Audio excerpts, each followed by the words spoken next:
Kapartner, kung hanap mo ay kakaibang ehersisyo, maaari mong subukan ang Caprin Vinyasa o mas kilala bilang Goat Yoga. Goat Yoga as in kambing. Gaya ng ipinahihiwatig ng pangalan nito, pinagsama ng Goat Yoga ang tradisyonal na yoga at ang pakikipag-interact sa mga kambing habang isinasagawa ang iba't ibang yoga poses. Pero bakit nga ba kambing ang kasama? Bakit hindi na lang ibang hayop tulad na lang ng koneho, pusa o aso? Kilala daw kasi kapartner ang kambing sa pagiging mausisa, palakaibigan at aktibo.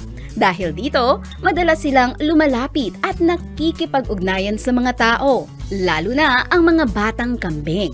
Nalikas na makulit at mahilig umakyat at dumapo sa mga kalahok habang sila ay nagyoyoga. Ngunit hindi naman ibig sabihin nito na mas mabisa ang kambing kaysa sa ibang hayop.